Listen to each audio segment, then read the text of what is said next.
I just finished the preliminary inspection of the exterior. So I'm standing about 8 feet from the car. So this is the way it presents itself. So from here, there's no, well, I should say, I don't see any cosmetic blemishes kind of jumping out at me. It's when we get a little closer is when we'll start seeing some of that stuff, and I'll be pointing that out here in a second here. So yeah, about 7 feet away, and I'll start coming in about 5, 4, 3, 2. About 2 feet is when I can start seeing the blemishes. Here on the paint, we can see the checkering, right? On the hood, I'm gonna start getting you some paint meter readings. The meter reads the paint thickness in the thousandths of an inch. So I'm getting 3.5, 4, and 3. So these are good solid readings. You can see the checkering here across the panel, and then it's missing the 3 on the nameplate here. Now that I'm here, before I forget, here is a view of the dash. Okay, dash, and then we can see just a crack here on the upper dash on the right side by the vent. Moving on. Body lines look decent. I still need to get in front of the computer and do a photo analysis, and I use that by using grid lines, and I can compare the lines on the monitor. Windshield looks pretty good here, and I've already got a still photo of the VIN plate. Okay. Grill looks good. Check to see, make sure that none of these vanes were cracked or missing, so it's good. And trim pieces are still nice and intact, and a couple bumps there, and nothing is rattling. Let's get the left front reading: 4, 3.5, and 3. So that's a great reading right there. We're looking at the left front tire. We're looking at a 215 65 15. I don't see any cracking on the side walls. Right, I didn't see the data manufacturer on here. I always like to look at that, but I looked and I didn't see it. Let's take a quick look at the wheel well as well. All right. Okay, moving on. The door gaps look decent from the fender to the door. Door to the quarter panel looks pretty straight. Here at the belt line, the rubber scraper is what they're called. It's broken here, so you'll need a replacement for that, seems like. And then here as well, outside mirror, nice and secure. Let's get these door readings: 2.5, 2.5, and 2.5. Right, good solid readings. Left the quarter panel: 2, 2.5, 3, 3.5. 3. Great readings. Left rear wheel. Okay. Tire looks like it's in good shape. Rims decent. Some of the black finish on the chrome slightly worn. And let's get a shot of the wheel well. And I'll still be looking at the vehicle underneath. But I always like to add this to the video. And then I always like to look at the panels in this at this angle here. And what I'm checking for there is waviness, dings, and minor dents.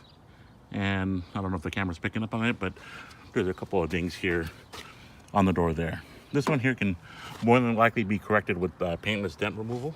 Okay. The paint checkering here as well, if I didn't point that out earlier. Moving on. And then the roof.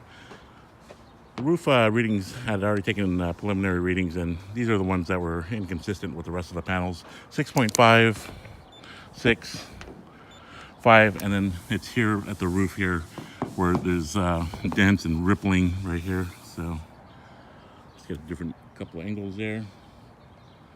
Yeah. All right, so rear window, check the defroster lines. I didn't see any of them damaged or broken up. Sometimes when these vehicles get the window tinted and then cleaned, they damage those defroster lines, but it looks pretty good. Looking at the rear shelf, the line looks pretty consistent, and on the truck panel as well. 2.5, 3.5, 3. Good readings. Rear spoiler looks good. Just a slight wear on the paint here. Right. Lenses in good shape as well. Just saw some cracking here on this left side. Right. And then I checked the fuel. It does smell a little old, and the seller had mentioned it's been there for a while. Okay, lens is good, and then just some blemishes here on the bumper trim. Another view. All right. Get another side view. Looking down and then up. Okay. Another view of the roof from here. And again, the glass looking in pretty good shape. Didn't see any delamination either. Okay. Right rear wheel. Again, tire looks good. Don't see any sidewall cracking. Looks like there's plenty of tread there. Rims are in good shape. Quarter window. Good. 4, 2.5, 3. Good readings. Right door. Okay, slightly, okay, that's just a trim. I thought it was slightly kicked out, but it's okay. We got the paint checkering here across the belt line, and the outside mirror is kind of worn somewhat. Thought I saw a couple little dings here on the door here, but again, that might, I should be able to get worked via paintless dent removal. But then again, there's no guarantees. Okay, so good and solid readings. Final panel, 3.5, 4.5, 3.5, and 3. So solid readings. And we got the right front wheel, Goodyear Eagle 215, 6515.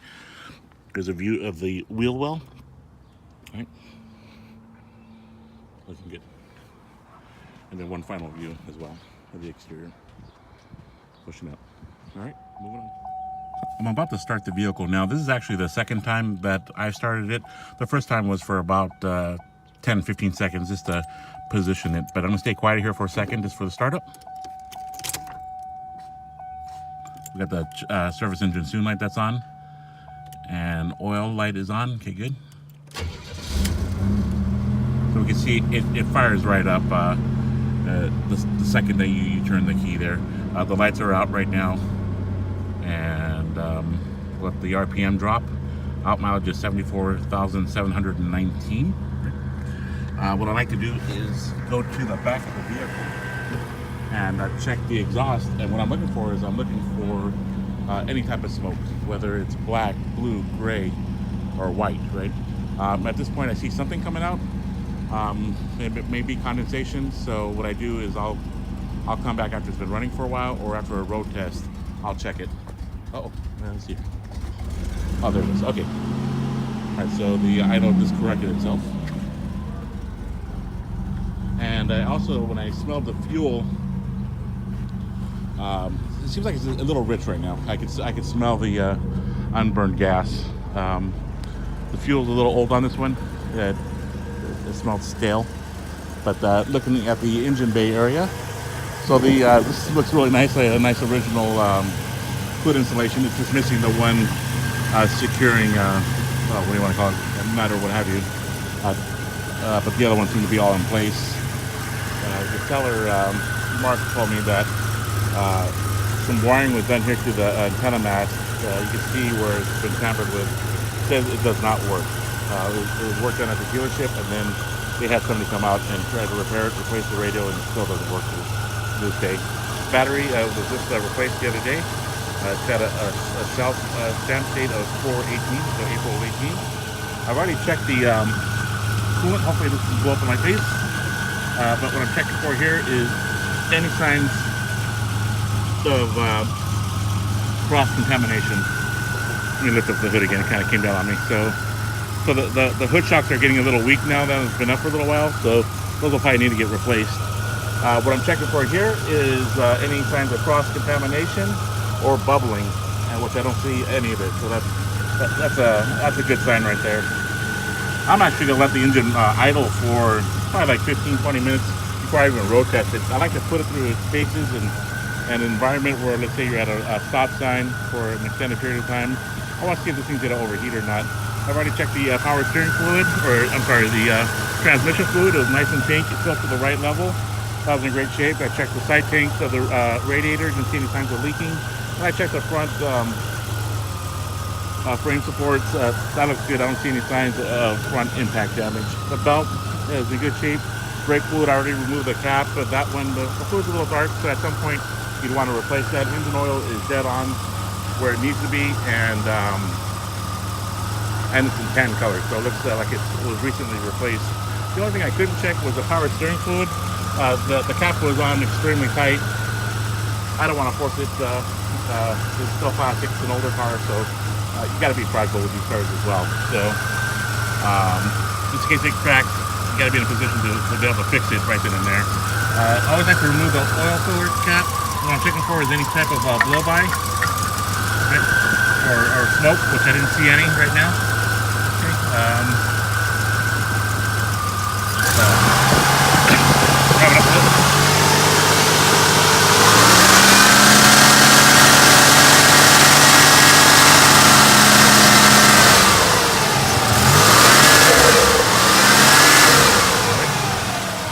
So I don't hear any type of noises like such as a bottom end hard knocking noise or anything on the top end. So the engine sounds pretty solid. I almost want to say I hear a small exhaust leak, but I'll take a look underneath and see if I see any signs of an exhaust leak there. Hoses look like they're all intact. I still have to check everything else, but so far it looks pretty good. I'll take one last look at the exhaust, see if the smoke is cleared up. I'm not seeing any now, so that's great. And moving on.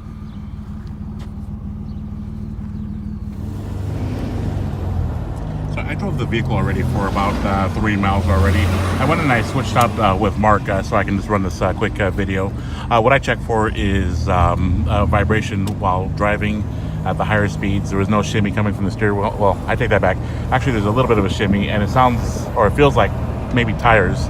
Trying to find out how old the tires are. They might be really old, so that may be causing it, but it's definitely not from a looseness of the suspension or worn components per se. While braking, it stopped nice and straight. A steering wheel does not go to the left or right or pull, so that's good. We know that the calipers are working the way they should. The shifting, I've already did it manually from first, second drive to overdrive. I'll stay quiet here for a second. All right, so we're going through the gears. We're at 35 miles an hour. Fuel is just above half a tank, and then I also checked the boost gauge. That worked too, and I felt it engage. The right mirror adjustment does not work. It feels like it's a little frozen. AC does not blow cold, but I can hear the AC trying to cycle. So there is some freon in the system, but I don't think there's just enough. Heater worked. Radio, I think I mentioned already that it turns on, the antenna works, but they can't find a station, but I can hear static. Tape I can't test. Parking brake was tested, that works as well. Windshield wipers work. The squirters, those were dry, but the wipers did work, and so did the horn. Power windows and door locks worked as well. I'm going to go ahead and shut down the video now.